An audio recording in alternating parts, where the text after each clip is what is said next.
ओम नमो भगवते वासुदेवाय। प्यारे भक्तों, आज आप सभी श्रवण करें पौष मास की कृष्ण पक्ष में पड़ने वाली सफला एकादशी की व्रत कथा। यह व्रत पौष कृष्ण पक्ष की एकादशी को रखा जाता है। इस दिन भगवान अच्युत की पूजा का विशेष विधान है।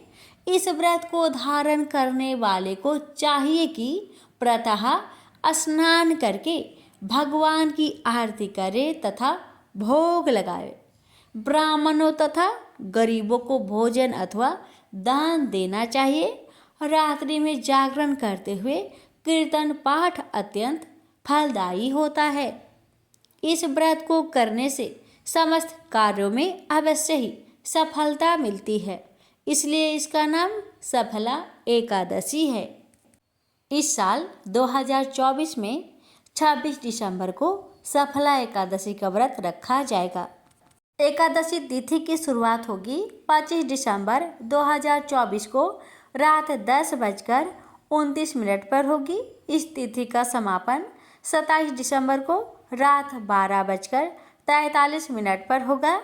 उदया तिथि के अनुसार 26 दिसंबर 2024 को सफला एकादशी का व्रत रखा जाएगा। सफला एकादशी पूजा का मुहूर्त रहेगा सुबह 7:12 से सुबह 8:30 तक रहेगा। आप इस अवधि में भगवान विष्णु और माँ लक्ष्मी की पूजा कर सकते हैं। सफला एकादशी 2024 व्रत पारण का समय रहेगा 27 दिसंबर 2024 को सुबह 7:17 से सुबह 9:16 पर किया जाएगा। द्वादशी तिथि 28 दिसंबर को प्रातः 2:26 पर समाप्त होगी। प्यारे भक्तों, अब आप श्रवण करेंगे सफला एकादशी की व्रत कथा। तो आइए प्यारे भक्तों, श्री हरि भगवान विष्णु के चरण कमलों को ध्यान करते हुए इस पावन कथा का रसपान करते हैं। भगवान हमारी आपकी कथा सुनने वाले सभी भक्तों की हर मनोकामना को पूर्ण करे। जय श्री गणेश। महाराज युधिष्ठिर ने पूछा, हे जनार्दन, पौष कृष्ण एकादशी का क्या नाम है? उस दिन कौन से देवता का पूजन किया जाता है और उसकी क्या विधि है? कृपया मुझे बताएं। भक्त वत्सल भगवान श्री कृष्ण कहने लगे कि धर्मराज, मैं तुम्हारे स्नेह के कारण तुमसे कहता हूँ कि एकादशी व्रत के अतिरिक्त मैं अधिक से अधिक दक्षिणा पाने वाले यज्ञ से भी प्रसन्न नहीं होता। अतः इसे अत्यंत भक्ति और श्रद्धा से युक्त होकर करे। हे राजन, द्वादशी युक्त पौष कृष्ण एकादशी का महात्म्य तुम एकाग्रचित होकर सुनो। इस एकादशी का नाम सफला एकादशी है। इस एकादशी के देवता श्री नारायण हैं। विधि पूर्वक इस व्रत को करना चाहिए। जिस प्रकार नागों में शेषनाग, पंछियों में गरुड़, सब ग्रहों में चंद्रमा, यज्ञों में अश्वमेध और देवताओं में भगवान विष्णु श्रेष्ठ है, उसी तरह सब व्रतों में एकादशी का व्रत श्रेष्ठ है। जो मनुष्य सदैव एकादशी का व्रत करते हैं वे मुझे परम प्रिय है। अब मैं इस व्रत की विधि कहता हूँ। मेरी पूजा के लिए ऋतु के अनुकूल फल, नारियल, नींबू, नैवेद्य आदि 16 वस्तुओं का संग्रह करें। इस सामग्री से मेरी पूजा करने के बाद रात्रि जागरण करें। इस एकादशी के व्रत के समान यज्ञ, तीर्थ, दान, तप तथा और कोई दूसरा व्रत नहीं है। 5000 वर्ष तप करने से जो फल मिलता है उससे भी अधिक सफला एकादशी का व्रत करने से मिलता है। हे राजन, अब आप इस एकादशी की कथा सुनिए। चंपावती नगरी में एक महिष्मान नाम का राजा राज्य करता था। उसके 4 पुत्र थे। उन सब में लुम्पक नाम वाला बड़ा राजपुत्र महापापी था। वह पापी सदा पर स्त्री और वैश्यगमन तथा दूसरे बुरे कामों में अपने पिता का धन नष्ट किया करता था। सदैव ही देवता, ब्राह्मण, वैष्णवों की निंदा किया करता था। जब राजा को अपने बड़े पुत्र के ऐसे कुकर्मों का पता चला तो उन्होंने उसे अपने राज्य से निकाल दिया। तब वह विचारने लगा कि कहाँ जाऊं, क्या करूं। अंत में उसने चोरी करने का निश्चय किया। दिन में वह वन में रहता और रात्रि को अपने पिता की नगरी में चोरी करता तथा प्रजा को तंग करने और उन्हें मारने का कुकर्म करता। कुछ समय पश्चात सारी नगरी भयभीत हो गई। वह वन में रहकर पशु आदि को मारकर खाने लगा। नागरिक और राज्य के कर्मचारी उसे पकड़ लेते, किंतु राजा के भय से छोड़ देते। वन में एक अति प्राचीन विशाल पीपल का वृक्ष था, जो लोग उसकी भगवान के समान पूजा करते थे। उसी वृक्ष के नीचे वह महापापी लुम्पक रहता था। इस वन को लोग देवताओं की कीड़ा स्थली मानते थे। कुछ समय पश्चात पौष कृष्ण की दशमी के दिन वह वस्त्रहीन होने के कारण शीत के चलते सारी रात्रि सो नहीं सका। उसके हाथ पैर अकड़ गए। सूर्योदय होते होते वह मूर्छित हो गया। दूसरे दिन एकादशी को मध्या के समय सूर्य की गर्मी पाकर उसकी मूर्छा दूर हुई। गिरता पड़ता वह भोजन की तलाश में निकला।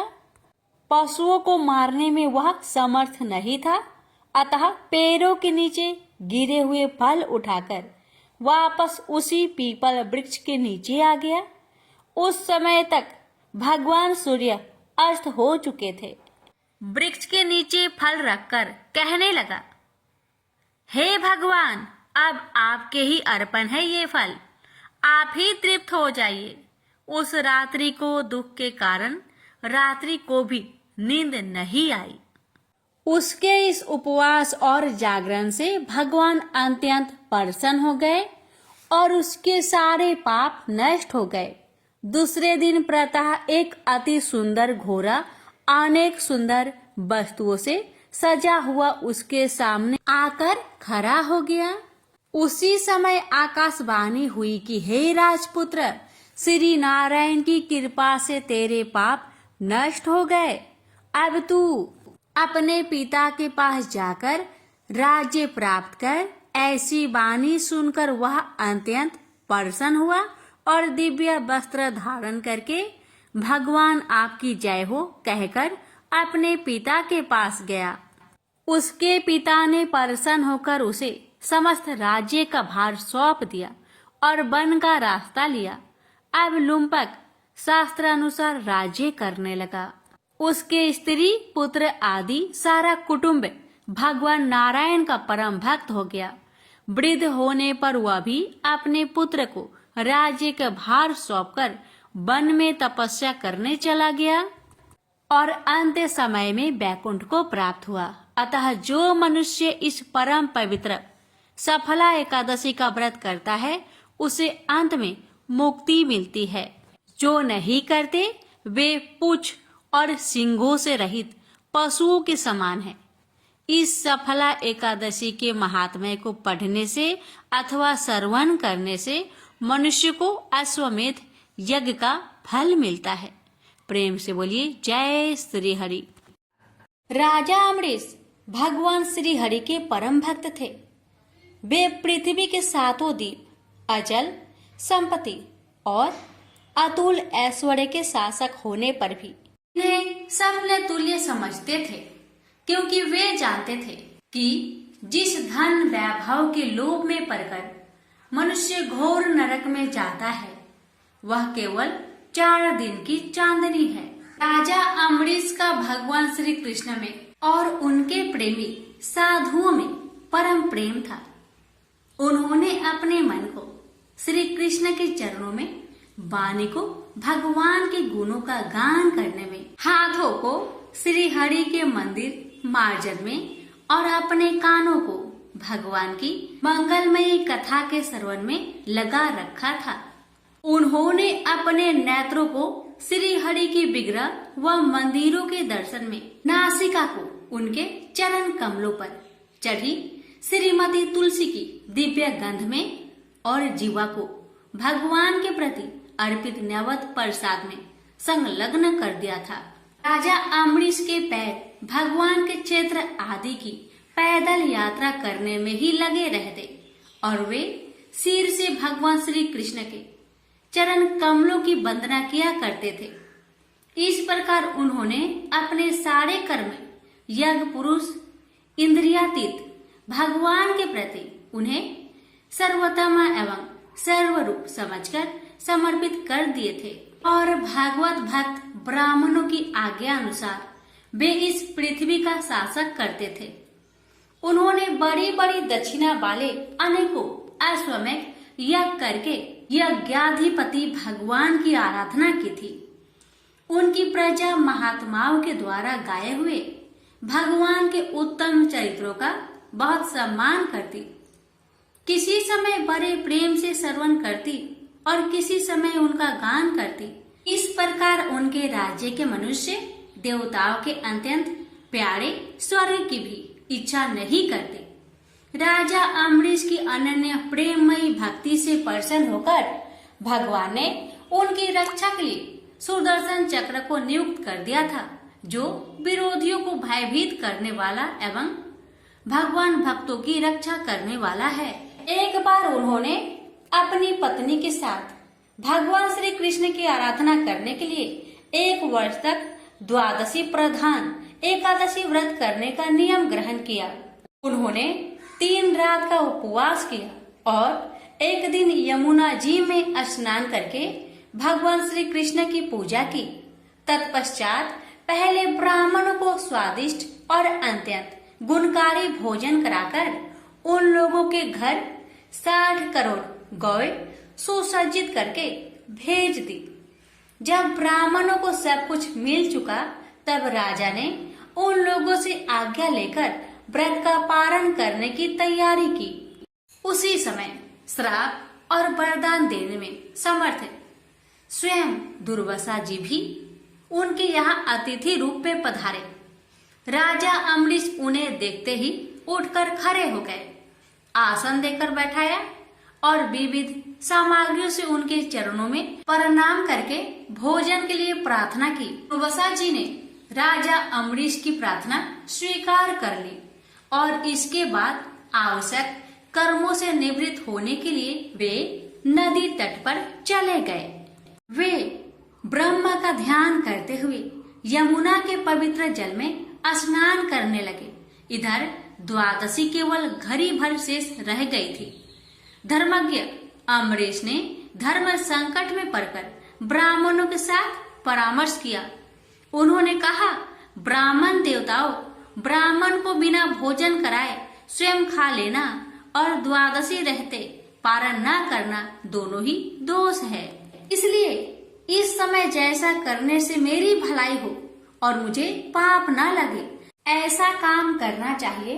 तब ब्राह्मणों के साथ विचार करके उन्होंने कहा, ब्राह्मणों, श्रुतियों में ऐसा कहा गया है कि जल पी लेना भोजन करना भी है, नहीं भी करना है। इसलिए इस समय केवल जल से पारण किए लेता हूँ। ऐसा निश्चय करके मन ही मन भगवान का चिंतन करते हुए राजश्री अम्बरीश ने जल पी लिया और फिर दुर्वासा जी के आने की राह देखने लगे। दुर्वासा जी आवश्यक कर्मों से निवृत्त होकर यमुना तट से लौट आए। जब राजा ने आगे बढ़कर उनका अभिनंदन किया तब उन्होंने अनुमान से ही समझ लिया कि राजा ने पारण कर लिया है। उस समय दुर्वासा जी बहुत भूखे थे। वे क्रोध से थर थर कांपने लगे।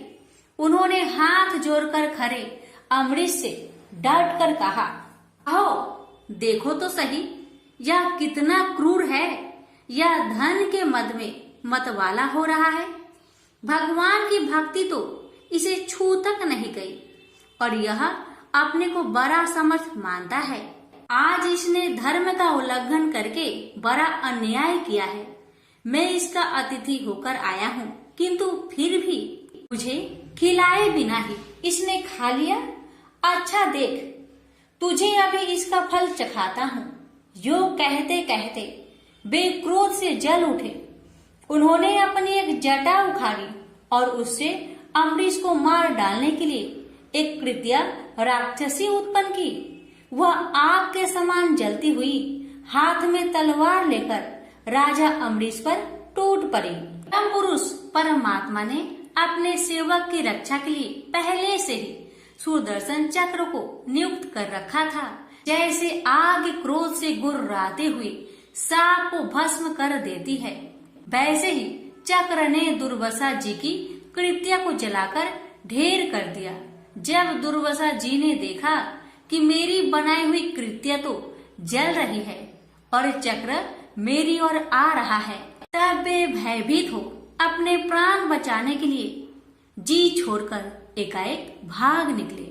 जैसे ऊंची ऊंची लपटों वाला दवानल सांप के पीछे दौड़ता है, वैसे ही भगवान का चक्र तो मेरे पीछे लग गया है। तब दुर्वासा जी दिशा, आकाश, पृथ्वी, अतल, बीतल आदि नीचे के लोक, समुद्र, लोकपाल और उनके द्वारा सुरक्षित लोक एवं स्वर्ग तक में गए। परंतु जहाँ जहाँ वे गए वहीं वहीं उन्होंने असहा तेज वाले सुदर्शन चक्र को अपने पीछे लगा देखा। जब उन्हें कहीं भी कोई रक्षक न मिला तब वे तो डर गए। अपने प्राण बचाने के लिए वे देव शिरोमणि ब्रह्मा जी के पास गए और बोले, ब्रह्मा जी आप स्वयंभू हैं, भगवान के इस तेजोमयी चक्र से मेरी रक्षा कीजिए। ब्रह्मा जी ने कहा, दुर्वासा जी मैं शंकर जी, दक्ष, भृगु आदि, प्रजापति, भूतेश्वर आदि सब जिनके बनाए नियमों में बंधे हैं तथा जिनकी आज्ञा सिरोधार्य करके हम लोग संसार का हित करते हैं, उनके भक्त के द्रोही को बचाने में हम समर्थ नहीं है। जब ब्रह्मा जी ने इस प्रकार दुर्वासा को निराश कर दिया, तब भगवान के चक्र से संतप्त होकर वे कैलाशवासी भगवान शंकर की शरण में गए। शंकर जी ने कहा, दुर्वासा जी जिनसे पैदा हुए अनेकों ब्रह्मांडों में हमारे जैसे हजारों चक्र काटते हैं, यह चक्र उन्हीं विश्वेश्वर का शस्त्र है। यह हम लोगों के लिए असह है। तुम उन्हीं की शरण में जाओ, वे भगवान ही तुम्हारा मंगल करेंगे। निराश होकर दुर्वासा जी श्री हरि भगवान के परम धाम बैकुंठ की तरफ में भागे। दुर्वासा जी भगवान के चक्र की आग से जल रहे थे। वे भगवान के चरणों में गिर पड़े। उन्होंने कहा, हे अच्युत्य, हे अनंत, आप संतों के एकमात्र इच्छित हैं। प्रभु, संपूर्ण जगत के जीवन दाता, मैं अपराधी हूँ, आप मेरी रक्षा कीजिए। आपका परम प्रभाव न जानने के कारण ही मैंने आपके प्यारे भक्त का अपराध किया है। प्रभु, आप मुझे बचाइए। श्री भगवान ने कहा, दुर्वासा जी मैं सर्वथा भक्तों के अधीन हूँ, मुझ में तनिक भी स्वतंत्रता नहीं है। जो भक्त स्त्री, पुत्र, गृह, गुरुजन, प्राण, धन, इहलोक और परलोक सबको छोड़कर केवल मेरी शरण में आ गए हैं, उन्हें छोड़ने का संकल्प भी मैं कैसे कर सकता हूँ। इसमें संदेह नहीं कि ब्राह्मणों के लिए तपस्या और विद्या परम कल्याण के साधन है, परंतु यदि ब्राह्मण उद्दंड और अन्यायी हो जाए तो वे ही दोनों उल्टा फल देने लगते हैं। दुर्वासा जी सुनिए, मैं आपको एक उपाय बताता हूँ जिसका अनिष्ट करने से आपको इस विपत्ति में आना पड़ा है। आप उसी के पास जाइए, उनसे क्षमा मांगिए, तब आपको शांति मिलेगी। सुदर्शन चक्र की ज्वाला से जलते हुए दुर्वासा लौटकर राजा अम्बरीश के पास आए और उन्होंने अत्यंत दुखी होकर राजा के पैर पकड़ लिए। दुर्वासा जी की यह चेष्टा देखकर और उनके चरण पकड़ने से लज्जित होकर राजा अम्बरीश भगवान के चक्र की स्तुति करने लगे। अम्बरीश ने कहा, प्रभु सुदर्शन, आप अग्नि स्वरूप है, भगवान के प्यारे, हजार दांत वाले चक्र देवा, मैं आपको नमस्कार करता हूँ। समस्त अस्त्र शस्त्रों को नष्ट कर देने वाले एवं पृथ्वी के रक्षक, आप इन ब्राह्मण की रक्षा कीजिए। आप कृपा करके हमारे कुल के भाग्योदय के लिए दुर्वासा जी का कल्याण कीजिए।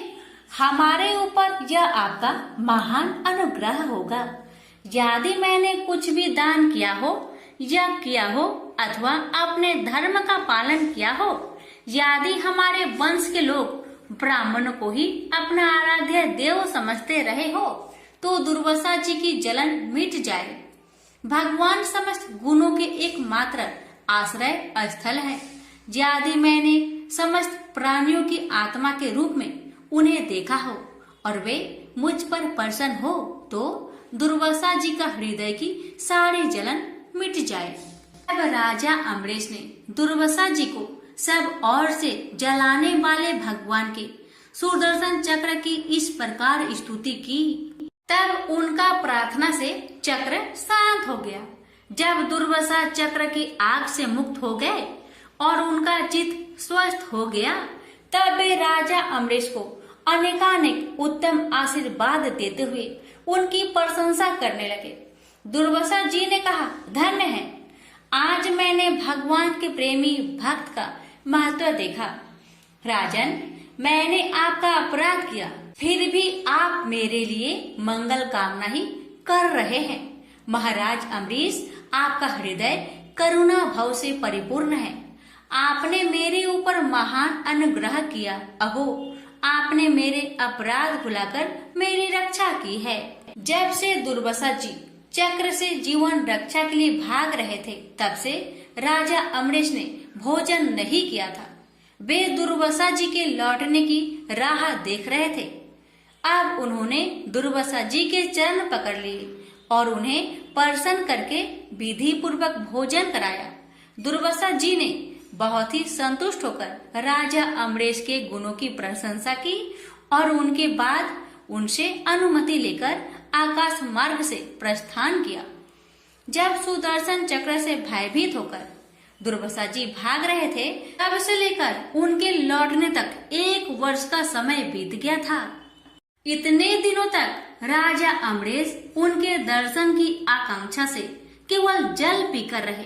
दुर्वासा जी के जाने के बाद उनके भोजन से बचे हुए अत्यंत पवित्र अन्न को राजा ने सपरिवार ग्रहण किया। कुछ वर्ष बीतने पर राजा अम्बरीश ने अपने ही समान भक्त पुत्र पर राज्य का भार छोड़ दिया और स्वयं वन में चले गए। वहां वे बड़ी दृढ़ता के साथ आत्म स्वरूप भगवान में अपना मन लगाकर गुणों के प्रवाह रूपी संसार से मुक्त हो गए। प्रेम से बोलिए लक्ष्मी नारायण की जय। एक बार की बात है कि देवी सत्यभामा भगवान श्री कृष्ण से पूछती है कि हे प्रभु, पहले आपने मुझे तुलसी को जल देने का और तुलसी के पास दीपक जलाने का महात्म्य सुनाए, किंतु हे प्रभु, आज मैं आपके पास यह जानने के लिए आई हूँ कि तुलसी को जल चढ़ाने के नियम क्या है। कौन सी स्त्री तुलसी को जल नहीं चढ़ा सकती है, इस विषय में मुझे ज्ञान दीजिए। भगवान श्री कृष्ण कहते हैं, हे सत्यभामा, आज तुमने बहुत ही उत्तम प्रश्न किया है।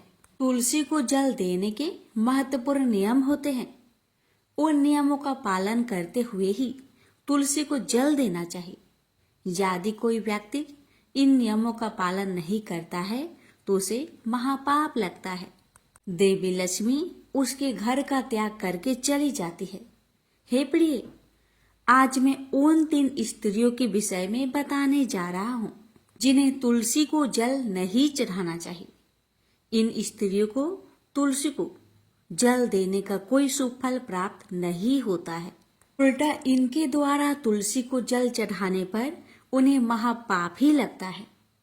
तुलसी को जल चढ़ाने के नियम बताने से पूर्व हे देवी, मैं आपको सुनंदा ब्राह्मण का प्राचीन इतिहास सुनाता हूँ, जिसे आप ध्यान से सुनिए। जो भी स्त्री इस प्राचीन कथा का श्रवण करती है, उसे तुलसी को 100 वर्ष तक जल देने का पुण्य प्राप्त होता है। इस कथा को जो भी ध्यान से सुनता है और इसका प्रचार करता है, दूसरों को सुनाता है अथवा दूसरों को शेयर करता है, उसके दुखों का नाश होता है और उसकी दरिद्रता दूर होती है। देवी सत्यभामा कहती है कि हे स्वामी, आपके मुख से इस कथा का श्रवण करना बड़े सौभाग्य की बात है। कृपया आप मुझसे वह कथा कहिए। मैं आपको वचन देती हूँ कि मैं इस कथा को पूरे श्रद्धा प्रसन्नचित मन से पूरा अवश्य सुनूंगी। भक्तों, फिर भगवान श्री कृष्ण देवी सत्यभामा को वह कथा सुनाने लगते हैं।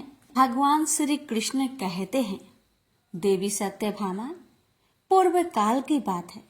दक्षिण देश में एक अत्यंत शोभायमान नगरी थी। उस नगरी में वसुदेव नाम का एक ब्राह्मण निवास करता था। वसुदेव बहुत ही बुद्धिमान और शास्त्रों में पारंगत था।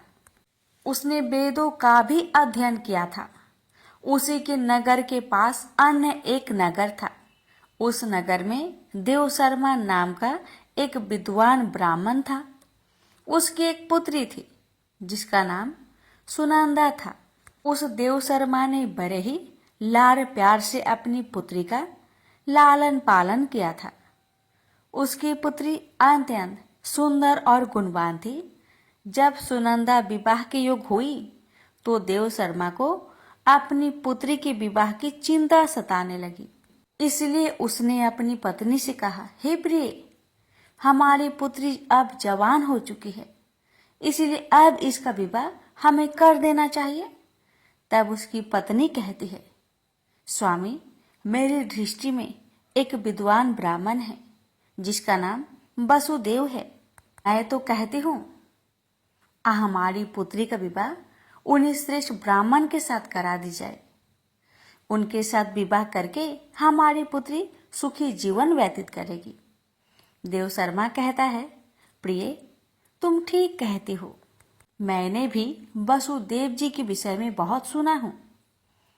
हम हमारी पुत्री का विवाह उन्हीं के साथ करेंगे। मैं कल ही उनके पास अपनी पुत्री के विवाह का प्रस्ताव लेकर जाता हूँ। फिर देवशर्मा अपनी पुत्री के विवाह का प्रस्ताव लेकर वसुदेव के घर पर जाता है। उस समय वसुदेव अपने माता पिता की सेवा कर रहा था। जब देवशर्मा वसुदेव को अपने माता पिता की सेवा करते देखता है तो उसे बड़ा आनंद होता है। वह सोचता है, अरे वाह, यह ब्राह्मण पुत्र तो कितना महान है। यह तो बड़ी प्रसन्नता से अपने माता पिता की सेवा कर रहा है। जब देवशर्मा को सदैव द्वार पर खड़ा देखता तो उनका स्वागत करता और कहता, हे वृषवर, पधारिए, आपका स्वागत है। कहिए मैं आपकी किस प्रकार से सहायता कर सकता हूँ। वसुदेव का अतिथि सत्कार देखकर देवशर्मा बहुत प्रसन्न हो जाता है। वह देखता है कि वसुदेव का घर अत्यंत पवित्र और शुद्ध होता है। उसके घर के सामने तुलसी का पौधा होता है और घर के अंदर भगवान विष्णु की प्रतिमा रखी हुई होती है। इससे देवशर्मा को विश्वास हो जाता है कि सदैव ही उनकी पुत्री के लिए यह घर सर्वोत्तम है। देवशर्मा वसुदेव से कहता है, हे वृषवर, आज मैं आपके पास मेरी पुत्री के साथ आपके विवाह का प्रस्ताव लेकर आया हूँ। मेरी पुत्री के लिए आपके समान श्रेष्ठ वर कहीं और नहीं मिल सकता। वसुदेव के माता पिता भी यह बात सुनकर प्रसन्न हो जाते हैं और वसुदेव को विवाह के लिए मना लेते हैं। फिर वसुदेव भी विवाह के लिए तैयार हो जाता है। विवाह का मुहूर्त तय किया जाता है और एक पवित्र स्थान पर वसुदेव और सुनंदा का विवाह संपन्न किया जाता है। सुनंदा के सुंदर और मनमोहक रूप को देखकर वसुदेव बहुत प्रसन्न होता है। सुनंदा अत्यंत गुणवान और चरित्रवान स्त्री थी। विवाह के बाद जब सुनंदा वासुदेव के घर पर जाती है तो वह अपने पति और सास ससुर की बड़ी सेवा करती है। अपनी मधुर वाणी और कार्य से वह सभी के मन को जीत लेती है। नंदा के ससुराल वाले भी उसके कार्य से बहुत संतुष्ट रहते हैं। सुनंदा हर रोज सुबह पति के जागने से पहले भोर में ही उठकर घर के सारे कामकाज करती, आंगन की सफाई करती, सारे काम समाप्त कर स्नान करती थी। स्नान करके वह नित्य तुलसी जी को जल देती थी, उनका पूजन करती थी और फिर पूजा घर में जाकर भगवान विष्णु और माँ लक्ष्मी का पूजा किया करती थी। फिर भोजन बनाकर उसमें तुलसी पत्र डालकर भगवान विष्णु को भोग लगाया करती थी। उसके बाद वह अपने सास ससुर को भोजन देती और फिर पति को भोजन कराकर फिर खुद भोजन किया करती थी। रात को वह सासू माँ के चरण दबाकर पति के चरण दबाती और फिर पति के सो जाने के बाद खुद सो जाया करती थी। सुनंदा के अंदर एक पतिव्रता नारी के सभी लक्षण थे और वह अपने पति को ही परमेश्वर मानकर उनकी सेवा करती थी। सुनंदा ने कभी अपने पति के अलावा अन्य पुरुष के विषय में विचार नहीं किया। वह सत्य धर्म का पालन करने वाली और धर्म कार्य करने वाली पवित्र स्त्री थी। उसने कभी कोई अशुभ कार्य नहीं किया। सुनंदा के ऐसे सात्विक और सरल स्वभाव को देखकर माँ लक्ष्मी भी उस पर मेहरबान थी। माँ लक्ष्मी स्वयं चलकर उसके घर में आकर निवास करने लगी। इससे सुनंदा के जीवन में सुख समृद्धि और भी अधिक बढ़ गई। भगवान श्री कृष्ण कहते हैं, हे देवी सत्यभामा, देवी लक्ष्मी उन्हीं स्त्रियों पर अपनी कृपा दृष्टि बनाए रखती है जो पतिव्रता होती है और जो सत्य धर्म का पालन करती है। सुनंदा के अंदर भी सभी लक्षण थे जो एक श्रेष्ठ पतिव्रता नारी के अंदर होने चाहिए। लेकिन आगे मैं तुम्हें बताऊंगा कि सुनंदा की एक भूल के कारण देवी लक्ष्मी उसके घर को त्याग कर कैसे चली गई। एक दिन सुनंदा का पति अत्यंत कामातुर होकर सुबह स्नान करने के पश्चात सुनंदा के पास आया और उसने सुनंदा के साथ शारीरिक संबंध स्थापित किया, जिससे सुनंदा का शरीर अपवित्र हो गया। लेकिन सुनंदा का मन भी काम के प्रभाव में ही था, इसलिए वह अपने नित्य नियम को भूल गई। उसने पति के साथ संबंध बनाने के बाद बिना स्नान किए ही तुलसी को स्पर्श किया और उसे जल दे दिया, जिससे सुनंदा के शरीर में महामोह ने प्रवेश कर लिया। सुनंदा के सारे इंद्रियां तिलमिला उठे। सुनंदा के शरीर में महामोह ने प्रवेश करते ही देवी लक्ष्मी ने सुनंदा के घर को त्याग दिया और लक्ष्मी उस स्थान को चली गई। तब से सुनंदा के शरीर में निवास कर रहे उस महामोह ने उसे सभी धार्मिक कार्यों से वंचित कर दिया। इसका विपरीत प्रभाव सुनंदा के पति पर भी पड़ा और वह भी सदा कामातुर होकर सुनंदा के साथ विहार करने लगा। उसका मन सदैव ही काम वासना में लगा रहता था। फिर एक दिन सुनंदा के पति ने तो सभी सीमाओं का उल्लंघन किया और सुनंदा के मासिक धर्म के दौरान ही उसके साथ संबंध स्थापित किया, जिससे सुनंदा के शरीर में निवास कर रहा ब्रह्म हत्या का पाप उसके पति के शरीर में प्रवेश कर गया। हे देवी सत्यभामा, जब स्त्री मासिक धर्म से होती है तो उसके शरीर में 3 दिनों तक ब्रह्म हत्या का पाप निवास करता है, क्योंकि ब्रह्मा देव ने इंद्र के शरीर से ब्रह्म हत्या का पाप निकालकर वृक्ष, जल, अग्नि और अप्सराओं को ग्रहण करने के लिए कहा था। उस समय से स्त्रियों के शरीर में मासिक धर्म के दौरान ब्रह्म हत्या का पाप निवास करता है और जो भी पुरुष मासिक धर्म के दौरान स्त्री को स्पर्श करता है अथवा उसके साथ संबंध बनाता है तो यह पाप उसके शरीर में प्रवेश कर जाता है।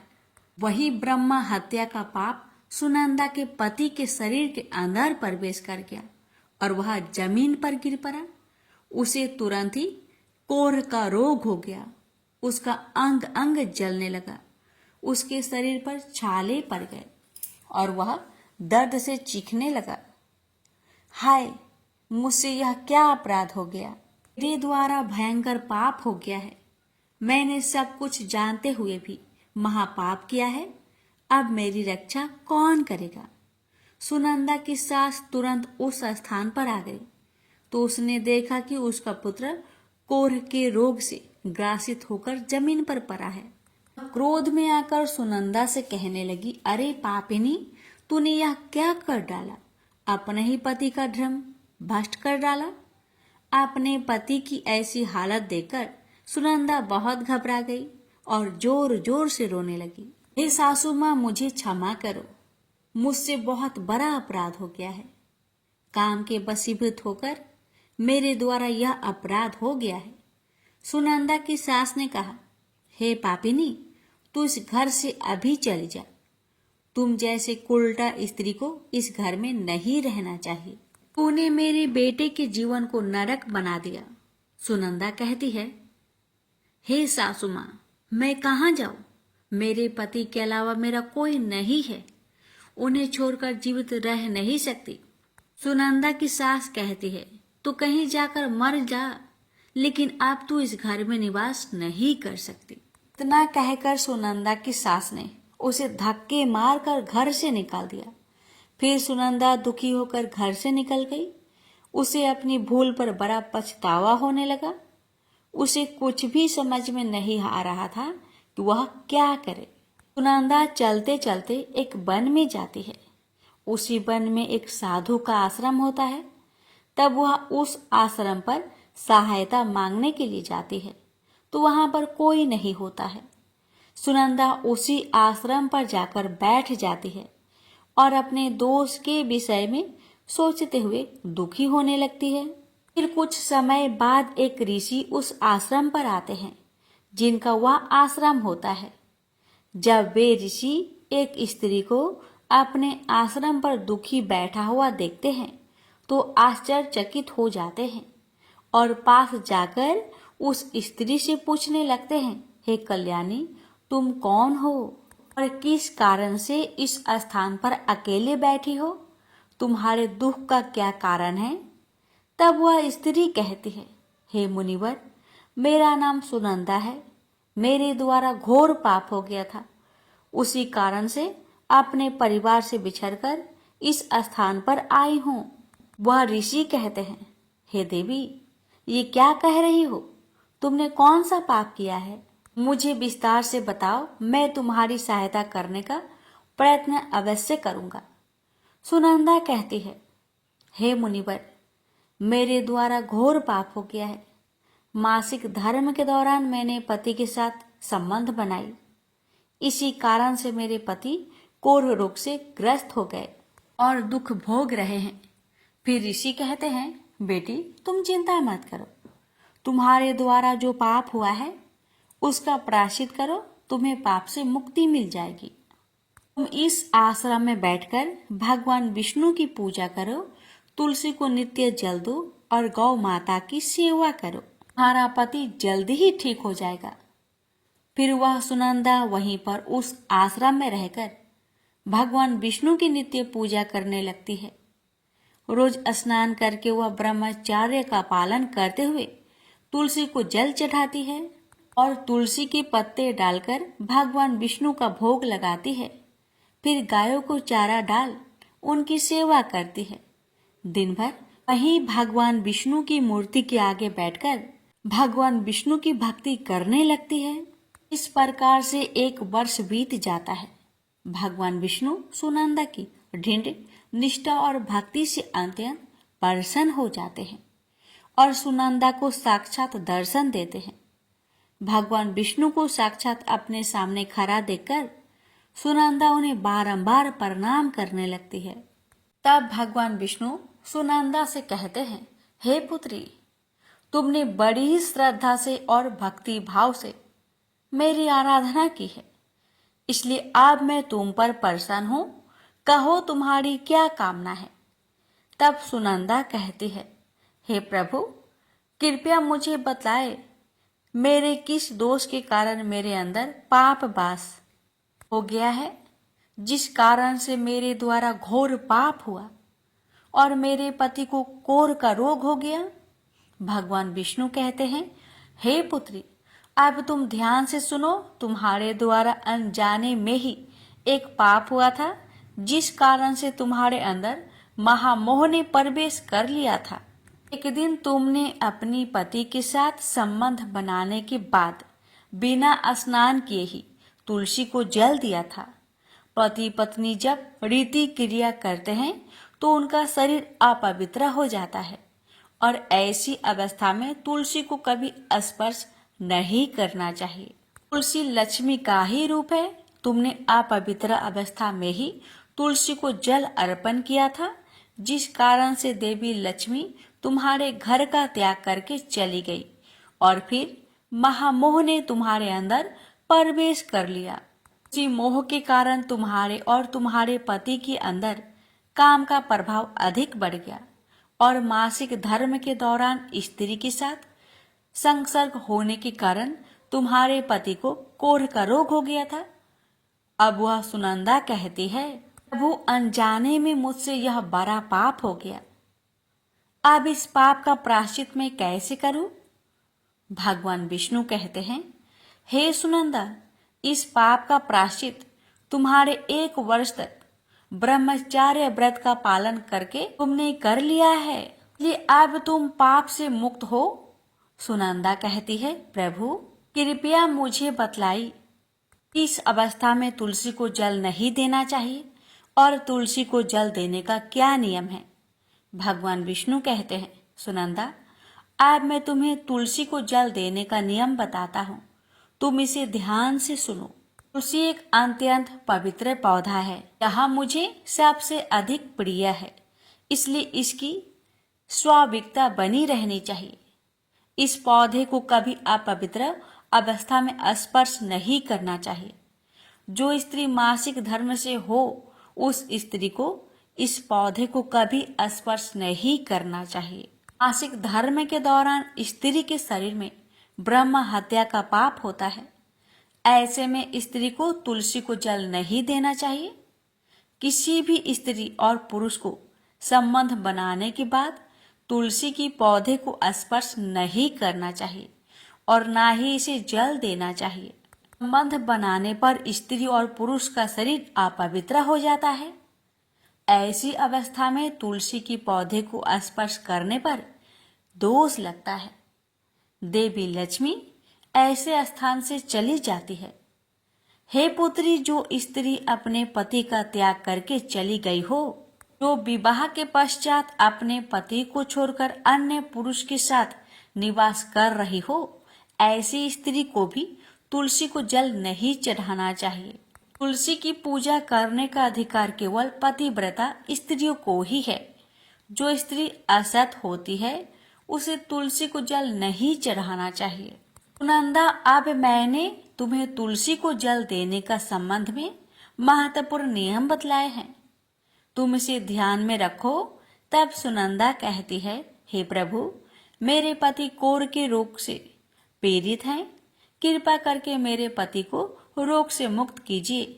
तब भगवान विष्णु कहते हैं, हे सुनंदा, तुमने इस तुलसी के वृक्ष की 1 वर्ष तक पूजा की है। यह अत्यंत पवित्र पौधा है।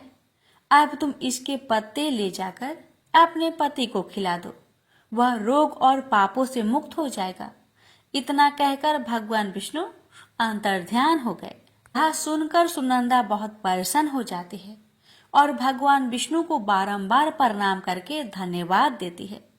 फिर सुनंदा उस तुलसी के पौधे के कुछ पत्ते तोड़कर घर पर जाती है और अपने कोढ़ी पति को खिला देती है। तुलसी के पत्ते खाते ही उसका पति एकदम से स्वस्थ हो जाता है और सुनंदा को गले से लगा लेता है। सुनंदा की सास भी जब यह चमत्कार देखती है तो बड़ी प्रसन्न हो जाती है और फिर वे सभी प्रसन्नता से रहने लगते हैं। भगवान श्री कृष्ण कहते हैं, सत्यभामा, इसलिए इन अवस्थाओं में स्त्रियों को तुलसी को जल नहीं चढ़ाना चाहिए और ना ही तुलसी को स्पर्श करना चाहिए, अन्यथा इसके अशुभ परिणाम भोगने पड़ते हैं, जैसा सुनंदा के साथ हुआ। प्रेम से बोलिए जय श्री कृष्ण, राधे राधे।